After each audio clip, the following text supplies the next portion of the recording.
Hello students, the purpose of this video is to get you acquainted with limits. So this is going to be a quick brief overview. I'll have some extra resources in the event that you want some more practice with limits. But essentially a limit is a type of bound, and so everything in life has a bound. A spring will break if something too heavy is attached to it. A population of animals can only reach a certain point before they run out of resources. And the amount of pollutants in a lake and their associated costs all have limits. And so the same exists for mathematics. When I think about this in terms of math, for notation purposes, I have the limit as x approaches c of f of x is equal to L. And this can be read as the limit of f of x as x approaches c is equal to L. And so that's how we're going to notate these limits. The concept behind a limit is that sometimes if I try to go plug in something right at x equals a value, I am unable to solve it. So in this particular example, if I plug in the value x equals 1, I am unable to find a solution. I get an indeterminate value.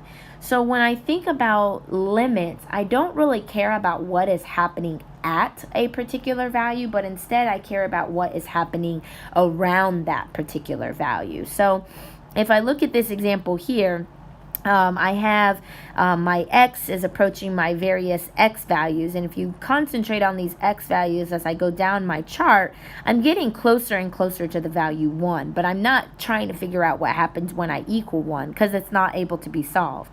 But as I concentrate and as I approach 1 and I look at the corresponding y values, I notice that the values are getting closer and closer to the value 2. And so I'm able to make a conclusion that, okay, maybe I don't know what it is when it equals 1, but I can see that that graph must be going toward the y value of 2. And so here in yellow, I've highlighted for you that I can state the limit as x approaches 1 of this function is equal to 2. Because again, I'm thinking about what happens as x approaches 1, not what happens when x equals 1. And so on a graph, you'll notice that as I come from the left-hand direction and as I come from the right-hand direction, I am approaching this value of 2. There's actually a hole at the value 1. That's why I'm unable to solve it. But I can see what's kind of happening around that value of x equals 1. And so it's very important that I am always testing both sides whenever I am looking at my limits.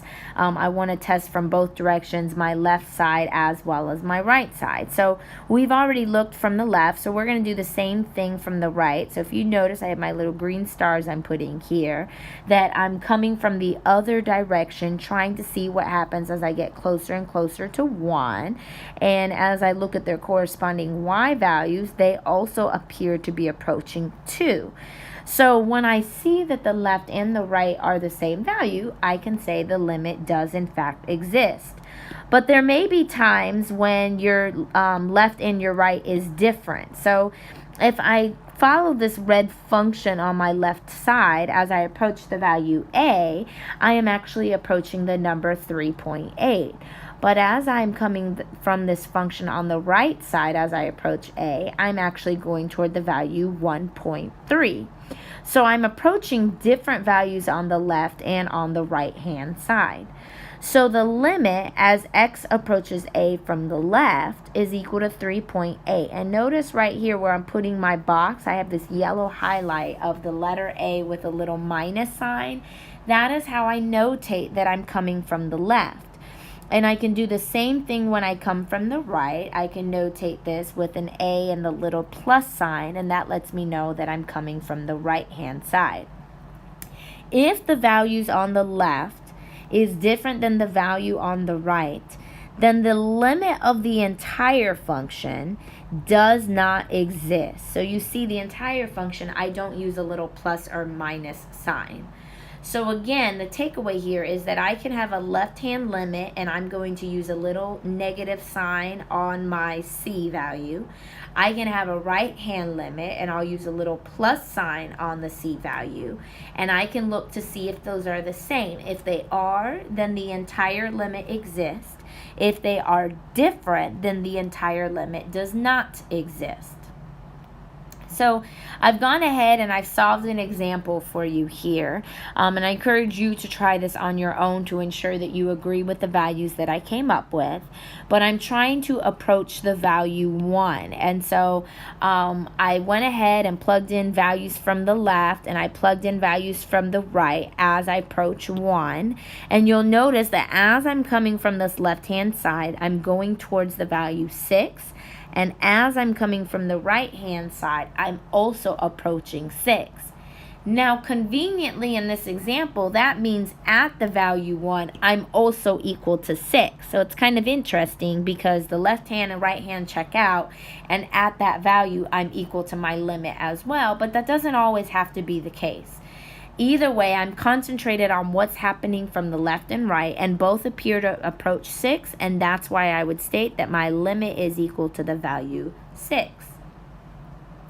Same idea here. I actually have a piecewise function, and you'll notice that I went ahead and changed my table because I had the wrong values. I'm concentrated on approaching 2, so I needed to make sure that my values in my table were approaching 2 as well. So I went ahead and corrected that, and I found their corresponding y values. Per usual, I encourage you to pause the video and make sure you agree with me. But as I look from my limits toward the left and I look at my limits toward the right, they do appear to be approaching the value 4. Now, at the value 2, I'm equal to 0. That is not what my limit is equal to, and that's okay, because limits are not concerned about what the value equals, but instead what's happening as I approach that value. Now, graphically speaking, you'll see that I have a rational function here. So I want to talk through this with you. As I approach 5 from the left, I appear to be going toward negative infinity. And as I approach 5 from the right, I appear to be going toward positive infinity. Because my left hand and my right hand limit are different, the entire limit here does not exist. So again, in order for the entire limit to exist, the left and right hand limit must be the same. Now, as I look at this value, let me erase what I got here so I can talk through this. I'm looking at the limit as x approaches -5, so that's right here. So as I come from the left, it corresponds to the y value of 1. As I come from the right, it also corresponds to a y value of 1. So this entire limit does exist because the left-hand limit is equal to the right-hand limit. So some important points, this is for the sake of your notes. We've already identified this. When we're looking at a limit, we're trying to see if we're arbitrarily getting close to a particular value.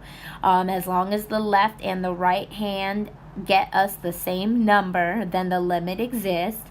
If I have different numbers from the left versus the right, then the limit will not exist.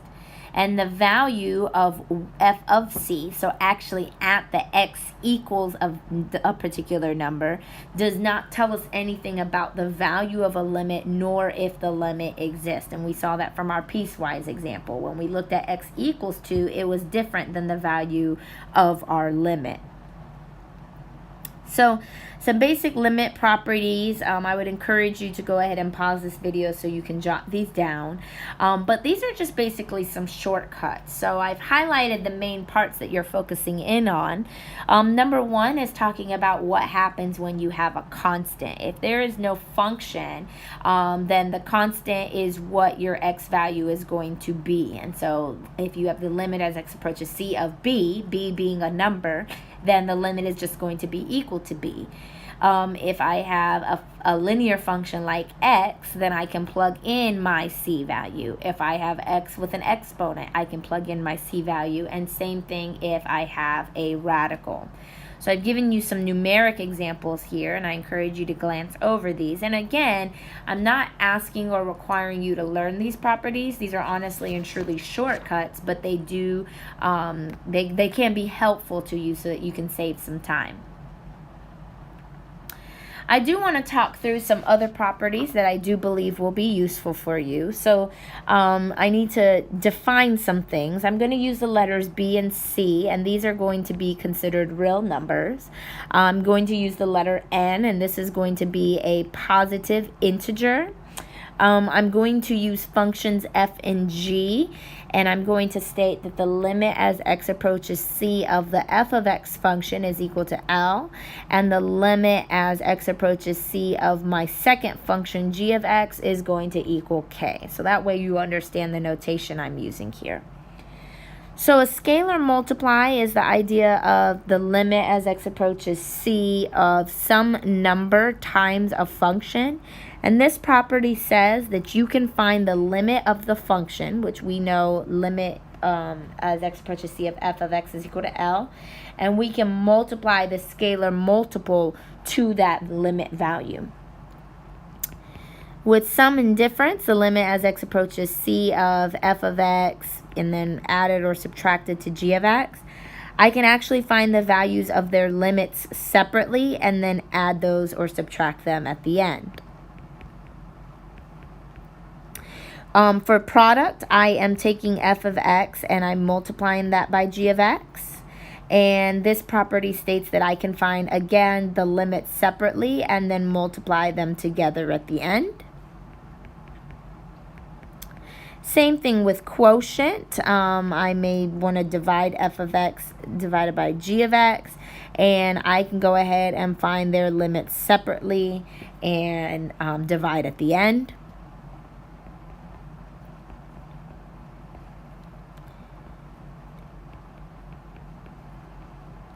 If I have a power, so a function raised to a power, I can find the limit of the function and then bring in the power at the end.